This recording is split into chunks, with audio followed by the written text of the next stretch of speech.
Good morning. Good morning and welcome to your 5 a.m. cash flow mastery. And my dear friend, the topic for today is oh my god, leaking cash flow. क्या मतलब हुआ? Leaking cash flow financial control पूरी तरह से आपकी company में implement ना होने की वजह से पैसे तो खूब कमा रहे हैं, इनफ्लो तो बहुत आ रहा है, लेकिन ये कहाँ लीक होता चला जा रहा है कैश फ्लो। पैसे निकल रहे हैं, ड्रेन हो रहे हैं, वेस्ट हो रहे हैं, नहीं पता लग पा रहा। बहुत बड़ा कहीं नुकसान तो नहीं कर रहे। आज के सेशन में ना हम इस बारे में डिटेल में डिस्कस करने वाले हैं। आखिर ये कहाँ पर लीक हो जाता है और लीक हो रहा है कैश फ्लो। चलिए शुरू करते हैं। आज ना बहुत ही अटेंशन के साथ में आपको एक-एक पॉइंट को देखना है और अपने नोट्स बनाते चले जाना है और बिल्कुल फ्रेश माइंड से 5 एएम के अंदर let me create with you. सबसे पहले ये जो स्लो पेइंग कस्टमर है ना, स्लो पेइंग कस्टमर, सर्विस तो आपने डिलीवर कर दी, गुड्स आपने सप्लाई कर दी, लेकिन फंस गया मामला। मान लीजिए आप हॉस्पिटल रन कर रहे हैं और आपने इम्पैनल करा रखा है, इम्पैनल करा रखा है और ठीक है, पैसे आएंगे महीने, 2 महीने, 3 महीने, 6 महीने के बाद धीरे धीरे आएंगे, लेकिन जब ये पैसा लॉक हो गया, कहाँ पर ब्लॉक हो गया, तो ये पैसा ना आपके वर्किंग कैपिटल के साइकिल से बाहर हो गया। अब कैसे बाहर हो गया? स्लो पेइंग कस्टमर की वजह से फंड तो हो सकता है आपको एक्स, वाई या जेड की जगह से अरेंज करने पड़े, उसके ऊपर जो इंटरेस्ट कॉस्ट बियर कर रहे हो ना, तो वो पैसा तो खत्म हो गया, लेकिन जो पैसा कस्टमर के बैंक अकाउंट के अंदर जाकर फंस गया, वो वर्किंग कैपिटल में से निकल गया, जिसकी वजह से वर्किंग कैपिटल आपकी कंपनी की जितनी मनी जनरेट कर सकती थी, वो खत्म। आप कह रहे हो अच्छा, बात तो सही है। Slow paying customer drain out ही हो जाता है, क्योंकि पैसा सारा का सारा तो दूसरों के बैंक अकाउंट के अंदर ही निकल जाता है, क्योंकि पेमेंट ही नहीं आ रही टाइम के ऊपर। और आपको मालूम है बाद में डिस्काउंट और बैड डेप्ट इसी की वजह से बनते हैं। अच्छा, ये जो ओवर स्टॉक्ड इन्वेंट्री है ना, चाहे आपने मेडिसिन की इन्वेंट्री रखी हुई है अपने हॉस्पिटल के अंदर, तो चाहे आपने अपने पेपर मर्चेंट हो तो इन्वेंट्री में माल फंस गया है, चाहे वर्क इन प्रोग्रेस है, चाहे आप सर्विस प्रोवाइडर हो, बिल्डर हो, कॉन्ट्रैक्टर हो, जितने समय तक वो पैसा वर्क इन प्रोग्रेस के अंदर फंसा रहा, तो मनी वहां पर ब्लॉक्ड हो चुकी है ओवरस्टॉक के अंदर। आप कह रहे हो जगमोहन मालूम है हमें, ये दो चीजें हमें बहुत अच्छे तरीके से मालूम है कि स्लो पेइंग कस्टमर और इन्वेंट्री की वजह से तो मेरा पैसा जो है ड्रेन आउट हो ही रहा है सिस्टम में से, वर्किंग कैपिटल के सिस्टम में से, लेकिन लेकिन और असली इंपैक्ट किन चीजों का आ रहा है जिनके बारे में हम इग्नोरेंट है? वो है हाई ओवरहेड कॉस्ट। अब कैसे डिफाइन करेंगे कि ये ओवरहेड की कॉस्ट मेरी बहुत हाई है? देखो, कंसिस्टेंट साइलेंट तरीके से मनी इस ओवरहेड कॉस्ट के अंदर निकलती चली जा रही है। आपने सोचा कि ठीक है, अब ना मुझे मुझे एक मार्केटिंग ऑफिस भी ले लेना चाहिए और रेंट पे ले लेना चाहिए और गुड़गांव में ले लेना चाहिए। ना जाने क्या सोच के आपने वो वाला डिसीजन लिया था कि मार्केटिंग ऑफिस होना चाहिए। अब है बस वहां पे मार्केटिंग ऑफिस, हालांकि मार्केटिंग के लोग नहीं आते वहां पे, लेकिन वो ऑफिस तो है। उसका जो कंसिस्टेंट मंथली रेंट जाता चला जा रहा है ना, वो आपके प्रॉफिट को, कैश फ्लो को ड्रेन आउट कर रहा है। जो वेयर हाउस आपने बड़ी कैपेसिटी के वेयर हाउस ले लिए थे, फैक्ट्री के साइज को आपने इंक्रीज कर लिया था, इसके अलावा 2 3 4 5 6 मशीनें लेने के बाद जो खर्चे बहुत अच्छे खासे लेवल पे आप बढ़ा चुके हो, एक बार देखो तो सही, एक बार वॉकआउट तो करो, एक बार जरा वर्कआउट तो करो। क्योंकि मैंने कंपनीज के अंदर देखा है, नंबर वन, उन्होंने ना बोला हुआ है कि हर साल अप्रैल के महीने में हम इकट्ठी स्टेशनरी परचेज कर लेते हैं। बस, अब हर साल अप्रैल के महीने में इकट्ठी पैसा बचाने के चक्कर में लमसम स्टेशनरी, छोटा एग्जांपल ले रहा हूँ, छोटी स्टेशनरी परचेज़ कर लेते हैं।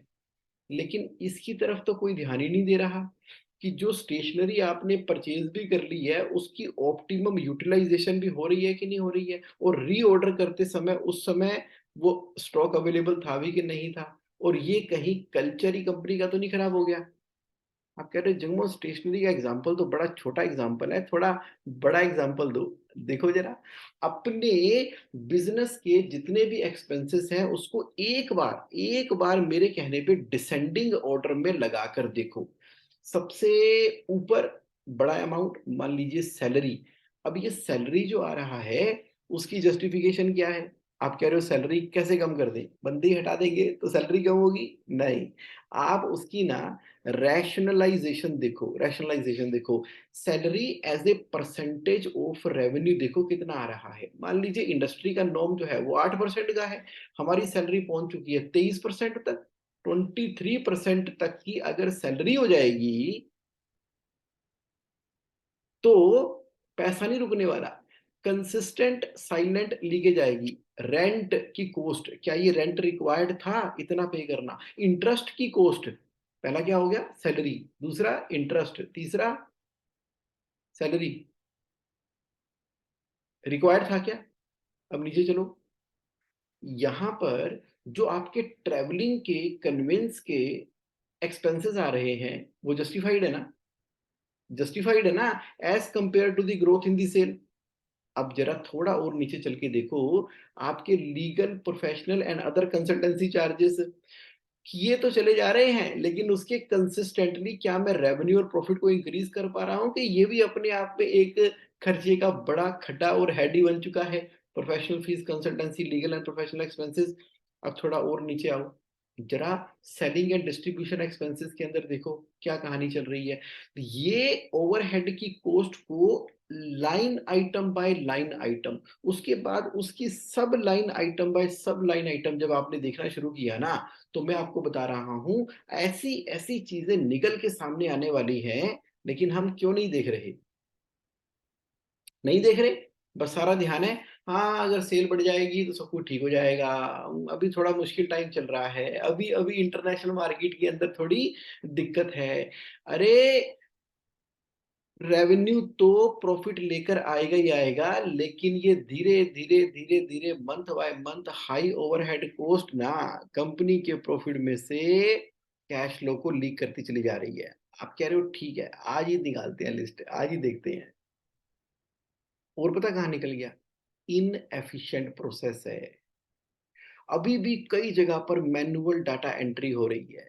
अभी भी बहुत जगह के ऊपर पेपर बेस्ड रिकॉर्ड कीपिंग की जा रही है। रजिस्टर लगाए हुए हैं, पेपर बेस्ड एंट्री की हुई है। प्रोसेस इतना स्लो हो गया है, मैनुअल डाटा एंट्री कर रहे हो जिसका कोई यूज नहीं है, और कंपनी के अंदर लॉस हो रहा है, कैश फ्लो ड्रेन हो रहा है। किस वजह से? एक तो प्रोसेस स्लो हो गया, दूसरा टाइम जो उसमें इन्वेस्ट हुआ ना, प्रोसेस स्लो होने की वजह से टाइम इसमें इन्वेस्ट हुआ, वो भी तो एक कॉस्ट है। उसकी वजह से डिलेड डिसीजन है, उसकी वजह से किसी भी तरीके का एनालिसिस हो ही नहीं रहा। कहने को तो वो डाटा एंट्री का मैनुअल आपने कंट्रोल चेक लगा दिया, लेकिन देख कौन रहा है उसको? उसका होना ना होना एक ही बराबर था, लेकिन खर्चा किए जा रहे हो, खर्चा किए जा रहे हो। जरा देखो अपने बिजनेस के अंदर जो इनएफिशिएंट प्रोसेस अभी भी लगे हुए हैं, अपनी इन्वेंट्री का ही देख लो। सही इन्वेंट्री सही जगह पर नहीं है। वो कहते हैं ना इन्वेंट्री के लिए there should be a place for everything and everything is at its place. जब जरूरत पड़ी उस समय वो चीज वहां पर मिली नहीं तो हमने कहा चल चलते हैं मार्केट में और खरीद के ले आते हैं, अभी तो पूरा करना है। हालांकि वो चीज घर में ही थी, फैक्ट्री में ही थी, आपके ऑफिस में ही थी वो चीज, लेकिन जब जरूरत थी वहां पर मिली नहीं, क्योंकि प्रोसेसेस ही इतने ढीले हैं। कई बार तो हमें ऑफिस के अंदर फाइल नहीं मिलती, कोई मैनुअल फाइल यहाँ वहां रखी हुई है, क्या करें? ढूंढने ढूंढने में टाइम निकल जाता है। और कंपनी में हर एक चीज की गति इतनी स्लो हो जाती है कि जो सर्विस का इनवॉइस अभी चला जाना चाहिए था वो सर्विस का इनवॉइस जाने में ही 10 12 15 दिन लग गए हैं। कब तो इनवॉइस जाएगा, कब तो वहां से पेमेंट आएगी? ये ना एक-एक प्रोसेस जो है ना आपका, एक-एक प्रोसेस ये पैसे खा रहा है, ये पैसे ड्रेन आउट कर रहा है, ये मनी को ना निकाल रहा है और हम कह रहे हैं कि सेल पे फोकस कर रहे हैं। सेल पे तो फोकस कर लो, जितनी फ्रिक्शन कम होगी ना, जितनी ऑटोमेशन ज़्यादा होगी, जितना टेक्नोलॉजी का इस्तेमाल ज़्यादा हो रहा होगा, आज की डेट में ना हम अफ़ोर्ड ही नहीं कर सकते कि मैं टेक्नोलॉजी से किसी भी तरीके का कॉम्प्रोमाइज़ करूँ। एक-एक प्रोसेस जो है, एक-एक प्रोसेस आपकी कंपनी के इम्पोर्टेंट है। तो इनएफिशिएंट प्रोसेस नहीं चल रहे क्योंकि वो पैसे को खा रहे हैं। तो फिर एक्सेसिव डेब्ट, क्या ज़रूरत है इतना डेब्ट लेने की? चलो ले लिया, जो डेब्ट ले लिया कंसिस्टेंटली उसके कंसिस्टेंटली ग्रोथ भी अकॉर्डिंगली आ रही है ना? अगर आ रही है तो फिर कोई दिक्कत नहीं है, ठीक है, ओके डन। लेकिन ये जो एक्सेसिव डेब्ट है ना, एक पॉइंट के टाइम के बाद ये इंटरेस्ट के रूप में आपके कैश फ्लो को खाना शुरू कर देगा।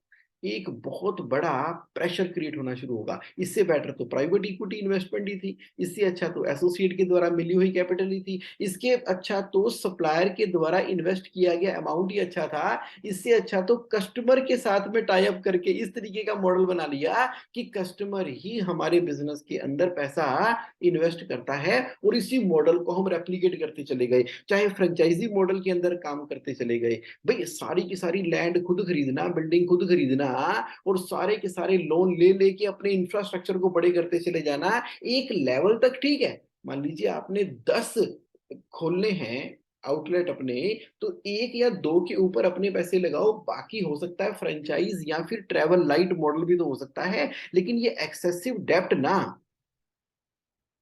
खा रहा है बिज़नेस के कैश फ्लो को।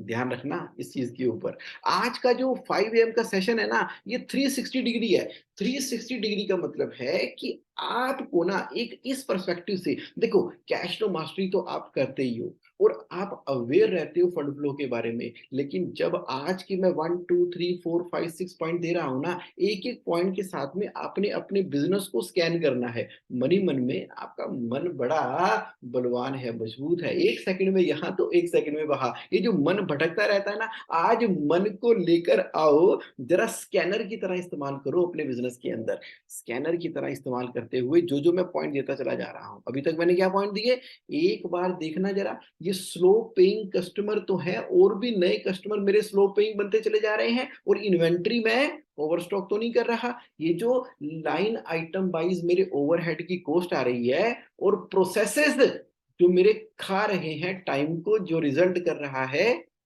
मेरे outflow of the cash flow के अंदर और एक्सेसिव डेब्ट ले रखा है। ये पॉइंट तक क्लियर हो गया। अब अगला पॉइंट देखो। अगला पॉइंट क्या है? इनएडिक्वेट प्राइसिंग। आहा! अब जगमोहन ये क्या होता है? ये क्या होता है इनएडिक्वेट प्राइसिंग?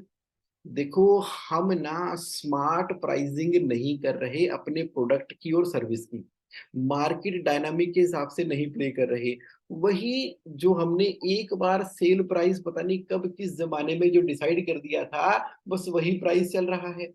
उस प्राइस के अंदर हम टाइमिंग का इफ़ेक्ट ले नहीं रहे। उस टाइमिंग के अंदर हम A category, B category, C category, premium segment, normal segment, general segment कुछ क्रिएट कर नहीं रहे। प्राइसिंग जो है मार्केट डायनामिक के हिसाब से, समय के हिसाब से, आउटलेट के हिसाब से कुछ ना कर रहे प्राइसिंग के एरिया के अंदर। जिसकी वजह से जितना आउटफ्लो है तकरीबन उतना ही इनफ्लो आता है, बचता ही कुछ नहीं। तो ये जो प्राइस आप डायनामिकली मैनेज कर सकते थे ना, प्राइस डायनामिकली मैनेज कर सकते थे, कैटेगरी बना के, सेगमेंट बना के, कस्टमर के हिसाब से, ज्योग्राफी के हिसाब से, कुछ ना कुछ मुझे पता है कि आप बहुत स्मार्ट हो, बहुत इंटेलिजेंट हो, आपको तो इशारा चाहिए होता है, लेकिन सेल प्राइस क्या होना चाहिए मेरी प्रोडक्ट का, मेरी सर्विस का, नहीं काम कर रहे उसके ऊपर। बस दिन-रात मेहनत करने पे लगे हुए हो, मेहनत करने पे लगे हुए हो, दे दनादन। अगर आप मात्र 2% भी अपना सेलिंग प्राइस इंक्रीज़ करते हो, कितना? मात्र 2%, मात्र 2%। जो खरीदने वाला कस्टमर है ना, उसको 2% प्राइस का पता भी नहीं लगता। आप बोलते हो कि थोड़ा सा प्राइस रीसेट किया था, 2% प्राइस से ना कोई पता नहीं लगता, लेकिन 2% प्राइस इंक्रीज करके आपका नेट प्रॉफिट सीधा 2% इंक्रीज हो जाता है। आहा, क्योंकि सीधा सीधा हिसाब है ना, सेल का 2% कुछ नहीं होता, नेट प्रॉफिट का 2% बहुत कुछ होता है। ये एक मैंने आपको ऐसा पर्सपेक्टिव दिया है। सोचना आज के 5 AM के अंदर कि ढंग से इनएडिक्वेट प्राइसिंग करने की वजह से तभी जो कामयाब बिजनेसेस है ना, वो वही बिजनेसेस हैं जो डायनामिक प्राइसिंग के ऊपर काम करते हैं। तो बड़ा पॉइंट दिया मैंने आज आपको, आपके कैश फ्लो स्मार्ट प्राइसिंग ना होने की वजह से सिस्टम से लीक हो रहा है, क्योंकि बचता ही कुछ नहीं, बचता ही कुछ नहीं। प्राइसिंग का मतलब होता है रेट, जिस रेट पे आप बेच रहे हो। फिर पुअर क्रेडिट मैनेजमेंट, किसी ने भी हमसे हमारी सर्विस मांग ली, किसी ने भी हमसे हमारी गुड्स मांग ली, किसी ने भी हमसे बिजनेस करने के लिए बात की, हमने उसको अपनी सर्विस दे दी, अपनी गुड्स दे दी, अपना सारा दिल दिमाग सब दे दिया, बिना किसी भेदभाव के, बिना उसकी क्रेडिबिलिटी को जाने हुए। 1 लाख, 2 लाख, 5 लाख, 10 लाख, 50 लाख, करोड़, 2 करोड़, 5 करोड़, 100 करोड़, हमने बिल काट दिया, इनवॉइस दे दिया, काम कर दिया उसका, पैसे आ जाएंगे क्या? ना, कोई ध्यान ही नहीं है। बाद में हो गया बैड डेप्ट, फिर भागे फिरते हैं हम। अगर हम एमएसएमई है तो हम कहेंगे अरे 45 डेज में आपको देना चाहिए था, आपने जीएसटी का इनपुट भी ले लिया तो देना चाहिए था। अरे अरे, मैं आपके ऊपर समाधान स्कीम के अंदर में केस कर दूंगा, मैं इस वकील को हायर कर दूंगा, मैं उस वकील को हायर कर दूंगा, मैं आपका नाम बदनाम करूंगा, मैं ये करूंगा, मैं वो करूंगा, ऐसे करूंगा, वैसे करूंगा, कलेक्शन करूंगा, कॉल करूंगा, कलेक्शन जगह पता नहीं कहाँ कहाँ कहाँ लगे जाते हैं। लेकिन हम इस बात पे ध्यान नहीं दे रहे कि सेल करने से पहले क्यों नहीं सोचा। सेल करने से पहले सेल्स टीम गई है, सेल्स टीम कहती है ऑर्डर आया, ऑर्डर कहाँ से? नई मार्केट डेवलप कर रहे हैं, किधर? नई मार्केट डेवलप किया हमने उड़ीसा के अंदर, उड़ीसा के अंदर डिस्ट्रीब्यूटर बनाए हैं, कर दो सेल।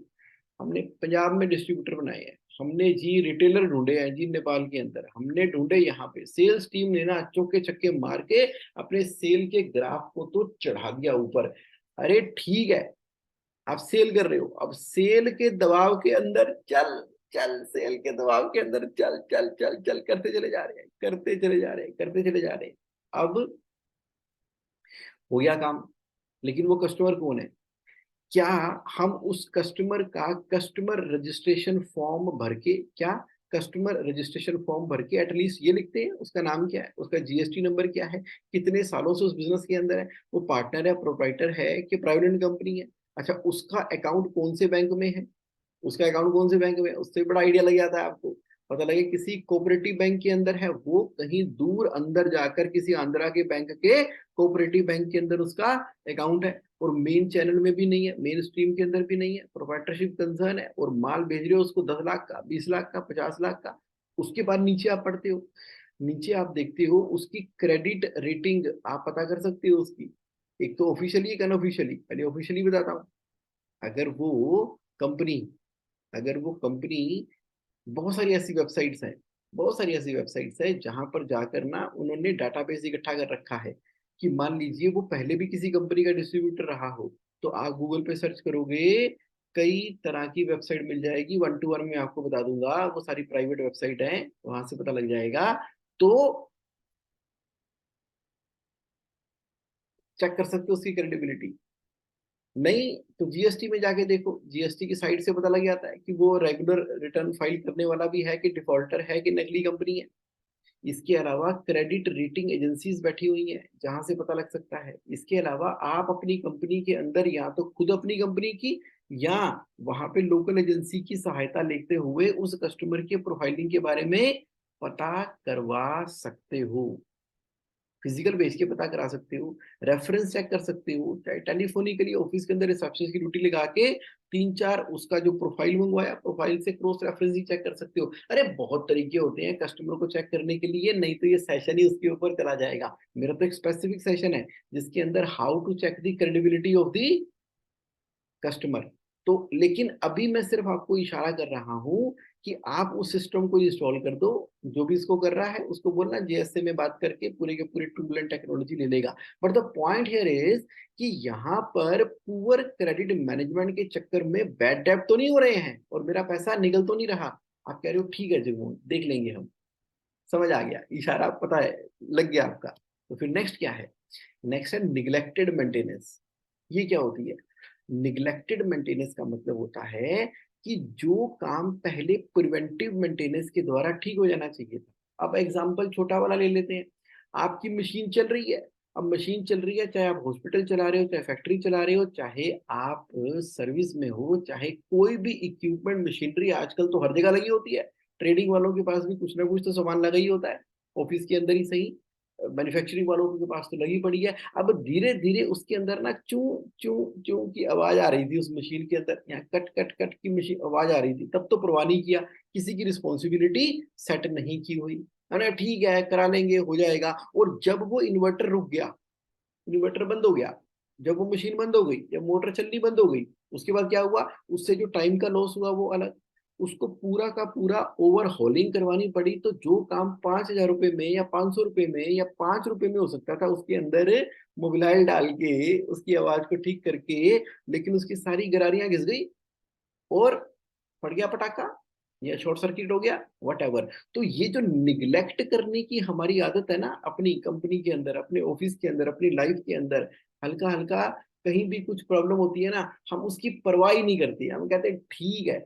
लेकिन प्रिवेंटिव मेंटेनेंस क्या कहती है कि जब उसके बारे में सावधान हो गए, जागरूक हो गए, पता लग गया, तो बड़ा खर्चा बचा सकते हो। एक बार देखना जरा आपकी कंपनी में जो जो आउटफ्लो गया, कौन कौन सी चीजें निगलेक्शन की वजह, निगलेक्ट होने की वजह से थी।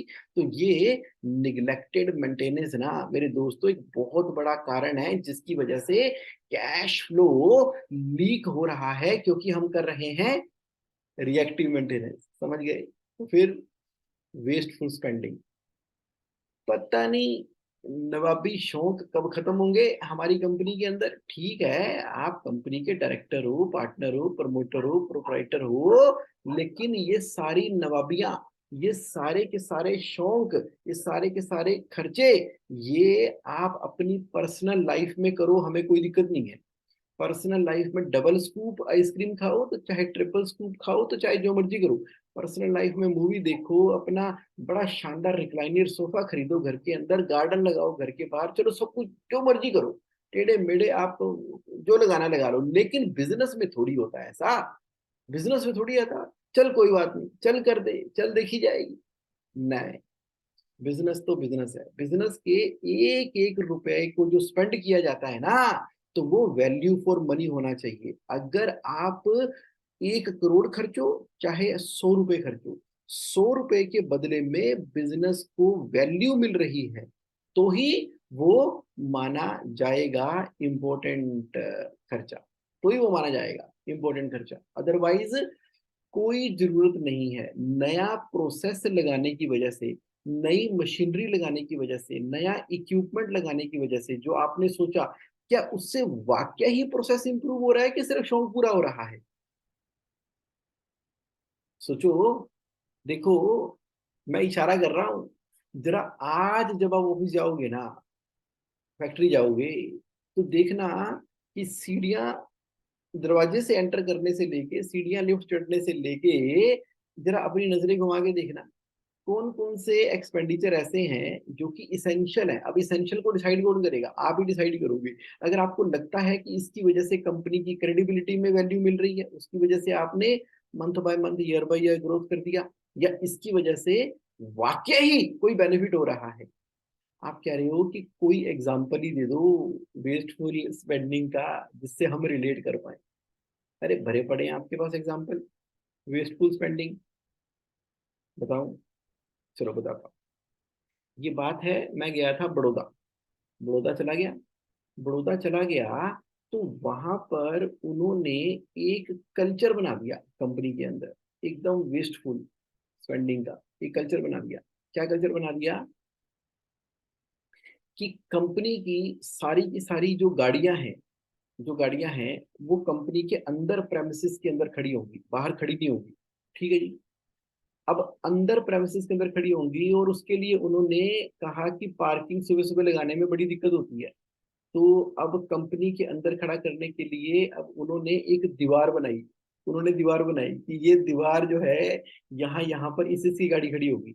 अब जिसकी गाड़ी खड़ी होगी वहां वहां पर उन्होंने उस मैनेजर के बोर्ड वोर्ड लगा दिए। अब एक इशू बन गया कंपनी के अंदर। अच्छा जी। अच्छा, पहले तो लोग कैसे भी मैनेज कर लेते थे, उनकी फैक्ट्री के बाहर भी कोई ना कोई कमर्शियल जगह थी, सब जगह थी, एवरीथिंग वाज देयर, लोग कर ही रहे थे पार्किंग के अंदर। बस अब क्योंकि कंपनी ने दीवार खड़ी करी दी है अंदर, और कुछ ना कुछ, अब सीनियर मैनेजर कहता है मेरी भी खड़ी होगी, जूनियर मैनेजर कहता है मेरी भी खड़ी होगी। अब जो बाइकों वाले हैं वो कहते हैं मैं क्यों बाइक बाहर खड़ी करूं, बाहर खड़ूंगा तो मेरे 10 रुपए के पार्किंग चार्जेस लगते हैं, जब कंपनी कर ही रही है पार्किंग की फैसिलिटी का इंतजाम तो मेरी भी होगी। करते करते कंपनी के एक दो नहीं, सभी एम्प्लॉइयों ने कंपनी की गाड़ियां अंदर ही खड़ी करनी शुरू कर दी। अब ये अपने आप में काम बन गया। ये अपने आप में काम बन गया। उसके बाद तो क्या था, उसके बाद तो जी लड़ाइयाँ झगड़े अलग होने शुरू हो गए, तुम गाड़ी सही नहीं लगाते हो, तुम गाड़ी ऐसे लगाते हो, वैसे लगाते हो, ये करते हो, वो करते हो, सारी कंपनी गाड़ियां अंदर, और लोग टाइम पर जल्दी अर्ली निकलना शुरू हो गए, सुबह आते सारी क्लेश होता था, मेरी गाड़ी की जगह पर तेरी गाड़ी लग गई है, पता नहीं क्या क्या होना शुरू हो गया। फिर कंपनी ने एक साथ वाला प्लॉट भी एक्वायर कर लिया। कहते चलो आने वाले टाइम के अंदर यहाँ पर हम वो करेंगे जी, फैक्ट्री जब एक्सपेंड करेंगे तब तक कम से कम ये पार्किंग के झगड़े तो खत्म हो जाए, चलो वहां पर पार्किंग कर दिया करेंगे। अब हर किसी का ध्यान ना पार्किंग के अंदर ही है, कंपनी में आओ, काम के ऊपर किसी का ध्यान नहीं है, बस गाड़ियों की पार्किंग के ऊपर ही लगा हुआ है, सुबह शाम दोपहर रात। और कंपनी का वेस्टफुल स्पेंडिंग हो रही है टाइम की और मनी की, इन सब चीजों को मैनेज करने के लिए, और टॉप मैनेजमेंट तक इन्वॉल्व हो रखी है इसके अंदर। और हजारों नहीं, लाखों रुपए बर्बाद हो चुके हैं एक पर्टिकुलर एरिया के ऊपर फोकस करते हुए, जबकि क्या करना चाहिए था। अरे हो सकता है ज्यादा से ज्यादा आप बोल देते कि भाई चलो आप समझदार हो, मैं नहीं सलाह दे रहा, क्या बोल देते। चलो बोल ही देता हूँ। ज्यादा से ज्यादा ये कर सकते थे कि ये पार्किंग का जो एरिया है ये एडमिन का इशू है, वहां पर कंपनी एक सर्कुलर निकाल कर डाल देती कि ठीक है जी, due to the limited space constraint आप बाहर वाली पार्किंग के अंदर या जो भी चीजें हैं वहां कर सकते हो, ज्यादा से ज्यादा उनकी आप रीइंबर्समेंट कर दो। इस लेवल के ऊपर से जो लोग हैं या वट एवर जो है, हम उनकी पार्किंग के चार्जेस दे देंगे, नहीं दे देंगे, जो करेंगे, लेकिन सारा का सारा कलेश खाना जो कंपनी के अंदर ले आए, दीवारें बना दी, काम कर दिया, उसकी कोई जरूरत नहीं थी। कहाँ लग रहा है कंपनी का टाइम, कहाँ लग रहा है किस लेवल के बंदे का टाइम, ये सारे के सारे ईगो के इशू बन रखे हैं कंपनी के अंदर, और बहुत ही ज्यादा वेस्टफुल एरिया के अंदर टाइम और मनी स्पेंड हो रही है। जिन लोगों को समझना है ना, वो समझ गए हैं। समझ गए हो ना, समझ गए हो ना मैं क्या इशारा कर रहा हूँ आपको। मैं आपकी कंपनी को प्रॉफिटेबल और कैश रिच की तरफ लेके जा रहा हूँ। आप कह रहे जगोन ठीक है, समझ गए। नेक्स्ट पॉइंट क्या है, unnecessary fees and recurring auto debit जो आपकी कंपनी के अंदर हो रहे हैं ना, ये कैश फ्लो को लीक कर रहे हैं और ड्रेन कर रहे हैं।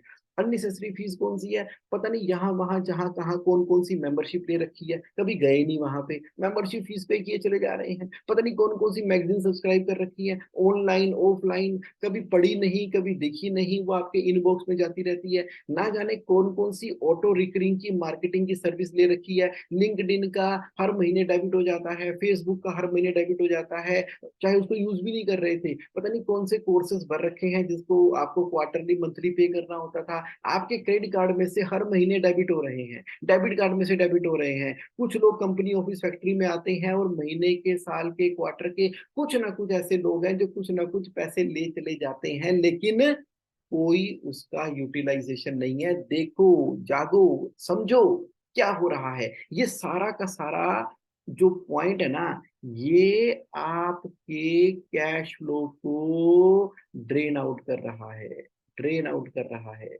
निकल गया पैसा सारा का सारा, फिर कहते पता नहीं, समझ ही नहीं आ रही ये कहाँ निकल जाता है मेरा प्रॉफिट। तो मेरे दोस्तों फटाफट से चेक कर लेते हैं। Slow paying customer, over stock inventory, high overhead cost, inefficient process, excessive debt, inadequate pricing, poor credit management, neglected maintenance, wasteful spending और unnecessary fees and recurring auto debit खाती चली जा रही है हमारे बिजनेस में से कैश फ्लो को।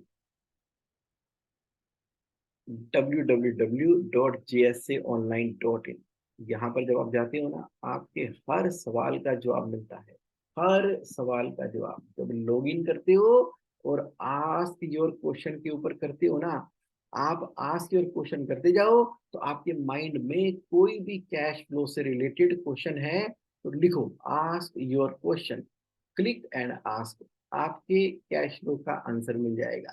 तो ये था माय डियर फ्रेंड आज का 5 AM cash flow mastery session. Thank you so much for participating in today session. You are amazing, you are great.